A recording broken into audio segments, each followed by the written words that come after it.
I had a lot of downs. How did I keep the faith? It was a couple of reasons.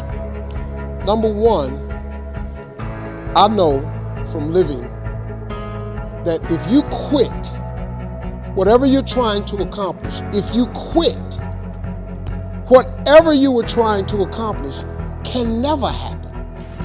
There's not even a remote possibility. If you quit, there is no chance of it popping back up again, coming back later. Quitting is guaranteed failure. Now, when you're trying, you're going to fail.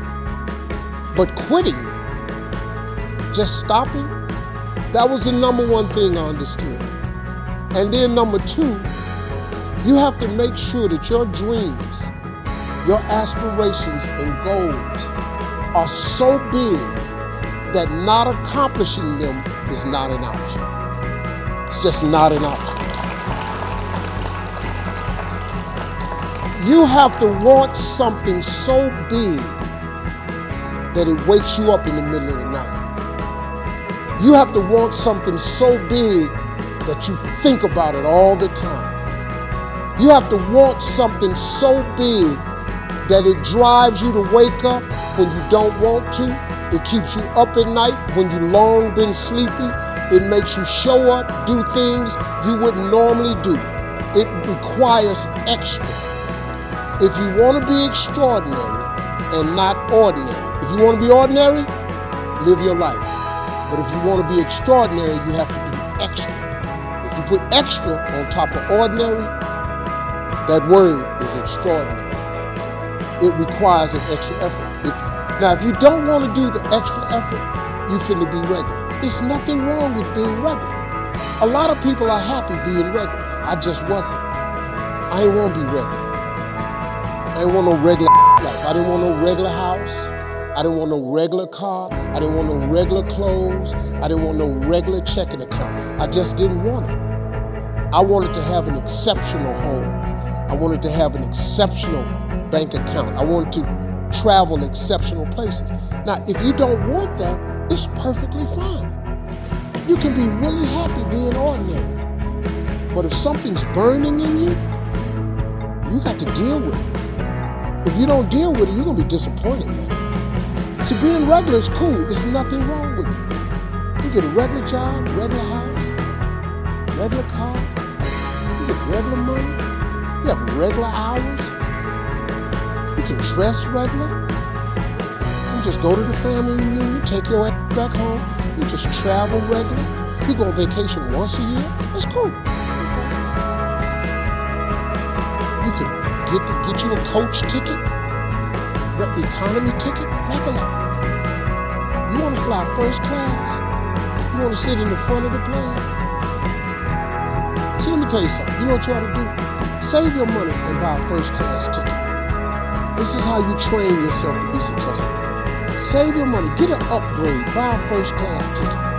Because when you sit in first class, you're going to understand something. The seats are wider. You get a choice of meals, chicken, beef, or fish. You get a bowl of warm nuts. They give you a hot towel to wipe your hands. Why do you think when their plane take off, they close the curtain to first class? Because they can't let these regular people, they cannot let you see what the is going on up there. Because you're going to want it back there, but you didn't pay to get it. Hey, what are they doing? They're serving warm nuts. Where's our nuts? Wait a minute. They didn't get charged for the food. Their food was free. They didn't pay for the headsets. They're watching all the movies.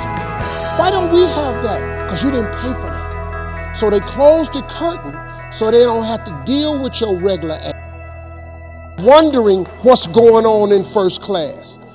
Once you buy a first class ticket, it becomes very difficult now for you to walk past those seats.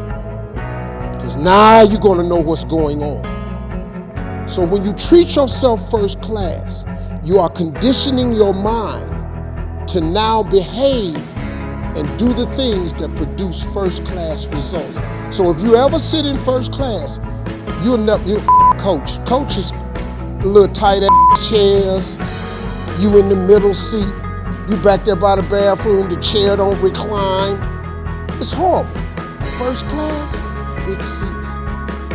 That's why Dick Gregory said, whenever you can treat yourself first class, you should, because it conditions the mind. Once you fly first class, you never go back. Once you get a private jet, you don't even want to fly first class no more, because you're on a private jet. You ain't got to take your shoes off at the airport. They ain't open your bag. Your car pull around, they open the door, you walk up the steps. They take you right to where you're going. Then it's another car. When you walk down the steps, you don't even go baggage claim. They put your bag straight off the plane in the car. You don't go do none of that. You fly private, you'll never want to fly first class again, because you get conditioned. All you got to do is you can condition yourself. Once you buy a really nice dress, you don't want a cheap dress no more. You want another nice dress. Once you buy some Christian Louboutins with the red bottoms, you want all your shoes to have red bottoms on them. Because you know men like that red on the bottom of their shoe. I don't know what it is, but when you walking away and we see that red bottom,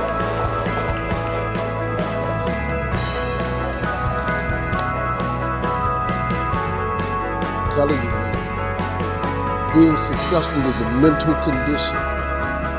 You can all mentally condition yourself to being successful. All you got is your mind. You're in control of it.